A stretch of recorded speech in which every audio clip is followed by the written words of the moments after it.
Is it weird that my favorite part about this week's episode was when Artemis the cat body-checked the cameraman? Welcome to my review of Sailor Moon Crystal. This week's episode was pretty decent, mostly still following the formula of the previous episodes, except that Sailor Venus, in all of her badass glory, does not get caught by the villains. That's actually a nice little twist, and we also get the big confirmation that Chibi Usa Little Usagi is actually from the 30th century. Yes, she's from the friggin' future, and you know, that's been pretty obvious, and they've had a lot of clues to that, and people have been reading this manga for years and watching it on Toonami back in the day, just like myself, so I kind of expected something like this was going to go down. But what was really cool about this episode is that there was actually a good amount of action, and Tuxedo Mask actually did something really cool. Because before, he was basically just a guy wearing a suit. He was just basically Batman without any of the cool training and money.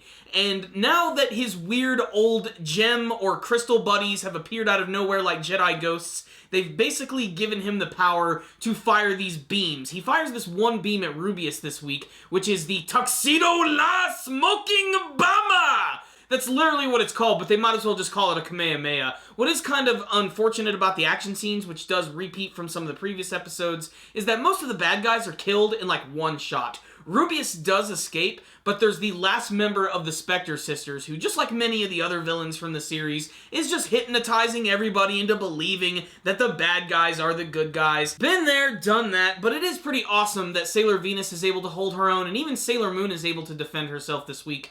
Not without any freaking help from Chibi Usa, though, who's a really annoying character. I never liked her in the Toonami days. I still don't like her now. I especially hated what she did this week when she stole her brooch, which also had the legendary silver crystal in it, which just caused a lot of trouble and almost had her killed by Rubius. Luckily, she went through her lengthy transformation sequence to save the day and even take out the last member of the Spectre Sisters. And it is interesting. I wish they could have done more with her because she apparently had the ability to channel all of her sisters' powers, and they took the form of like their ghostly image. It's a nice change of pace, and I think after this week's episode, things are really going to pick up. So what's the rundown on this week's episode of Sailor Moon Crystal? It was okay. You know, basically just more of the same, but I did like the fact that Sailor Venus did not get caught, and I especially love the fact that Sailor Moon finally got out of her funk and actually managed to save the day at the end and not let any of her friends get captured. I'm sure this is going to install a little bit more faith into Chibi Usa, and maybe she won't be so freaked out by her and when she sees weird, freaky black earring things. But I'm going to go ahead and call it right now. The main villains of this arc, the Black Moon Clan, they're being led by this guy named Prince Demand, and he's got these weird powers that were given to him by that guy by the name of Wise Man.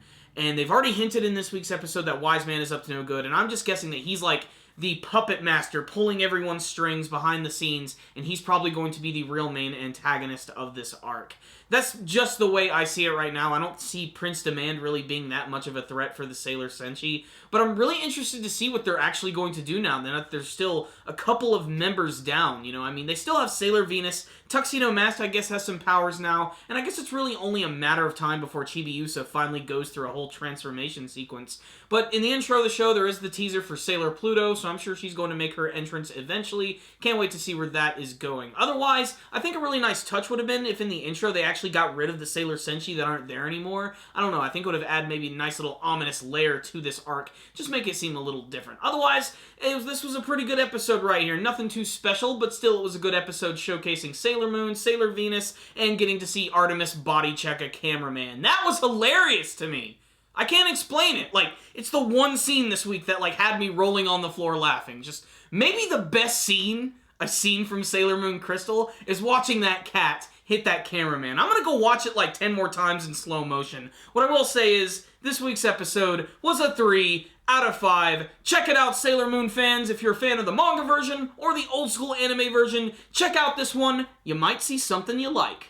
Thank you guys for watching my review. Make sure to tell me what you thought about this week's episode of Sailor Moon Crystal in the comments section below. Please tell me about your favorite moments, favorite scenes, and what you hope to see from the rest of the series. Make sure to like the video and subscribe to the channel if you haven't already. That way you can see all of our latest anime and manga reviews. Follow us on social media as well. Thank you guys again for watching, and stay dandy, baby.